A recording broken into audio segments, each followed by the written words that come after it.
Hello everyone, so welcome you to the another video. So यहाँ पर हम देखने जा रहे हैं कि हमारा जो सुपर सेंस वाला चैप्टर है उसमें पेज नंबर 5 पे यहाँ पर हमको एक चीज़ दी गई है कि वाई सो, ऐसा क्यों हुआ। क्या क्यों हुआ उसके बारे में हम देखते हैं। Today Rajni had to go out for some important work and she had to leave her 6 month old son Deepak with her sister Sushila. ठीक है, अब आज क्या हुआ कि रजनी को कहीं पे काम से, किसी एक बहुत ही ज़रूरी काम से उसको बाहर जाना था और उसने अपना जो 6 साल का जो बच्चा है, 6 साल का जो बेटा है दीपक, उसे अपनी बहन सुशीला जिसका नाम था उसके पास उसने छोड़ दिया। Sushila also have a baby of the same age, और सुशीला के पास भी उसी सेम एज का उसके पास भी बेबी था, यानी उसके पास भी 6 months का वहाँ पर उसके पास बेबी था। It was funny that the babies did potty at the same time.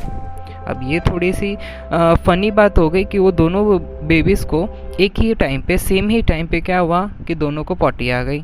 तो she happily clean her daughter, but when she was cleaning her sister sons Deepak, she covered her nose with her dupatta, और you can say it as a scarf.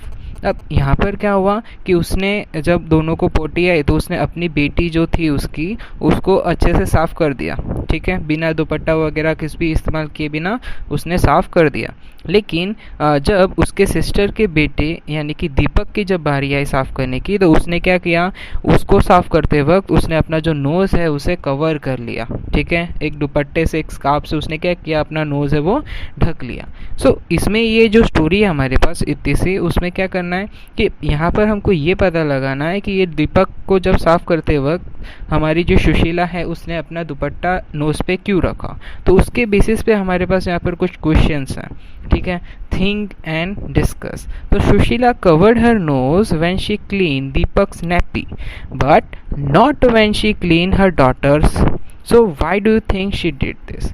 तब यहाँ पर हमको जो ये question दिया है, तो क्वेश्चन में ये पूछ रहे हैं हमें कि जब दीपक को यहाँ पर वो साफ़ कर रही थी सुशीला, तो उसने अपना जो नोज़ है वो कवर किया, लेकिन अपनी जो बेटी थी उसको जब उसने साफ़ किया तब उसने अपना जो नोज़ है उसे कवर नहीं किया था। तो इसमें हम ऐसा लिख सकते हैं कि we often find a smell bad when we think it from something dirty.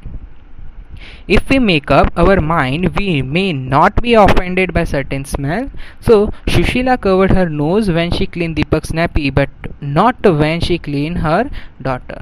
अब यहाँ पर क्या हो रहा है कि ऐसा हो सकता है कि हम किसी चीज़ को बारे में सोच रहे हो कि वो डर्टी है, तो हमें क्या लगेगा कि वहाँ से जो स्मेल है वो डर्टी ही आएगी।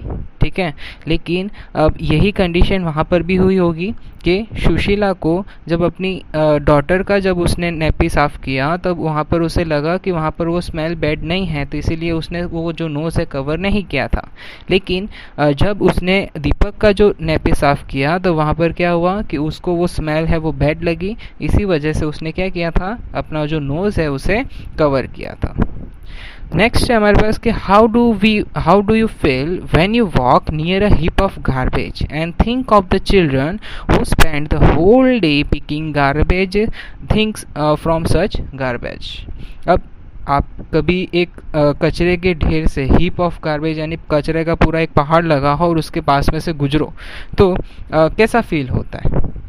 अब ऑब्वियसली है, अच्छा तो फील होगा नहीं। Then think the children who spend the whole day picking the garbage things of from such garbage. तो ऐसे बच्चे भी आपने देखे होंगे जो क्या करते रहते हैं, उन सारे कूड़े मैदानों से वहाँ पर क्या करते हैं, अपना जो कचरा वगैरह है वो सब उठाते रहते हैं। तो उनके बारे में क्या, so I feel bad when I walk near a heap of garbage. मुझे बुरा ही लगेगा, मुझे बहुत सारी जो स्मेल है वो बैड स्मेल है वहाँ पर आएगी। Then children who spend the whole day picking things from such garbage may not find it bad because once we make up our minds we not be so offended by such smell.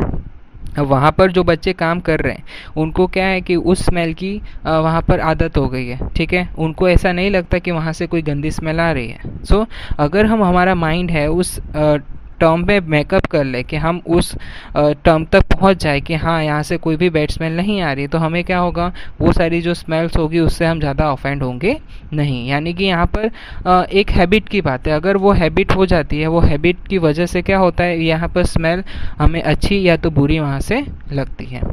Then, is a smell good or a bad for everyone in the same way, or does it depend on how each one feels about it?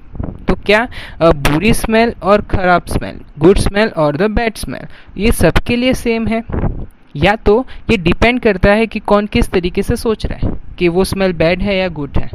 ठीक है, तो अ smell is good और bad depend on how each one thinks about it. ठीक है, तो कोई भी जो स्मेल गुड या बैड तब होगी कि वो जो इंसान है, वो जो व्यक्ति है, वो जो पीपल है, वो क्या कर रहे हैं कि उसके बारे में किस तरीके से सोच रहे हैं। ठीक है, it's all depend on the mind, how you think that how the smell is good or a bad.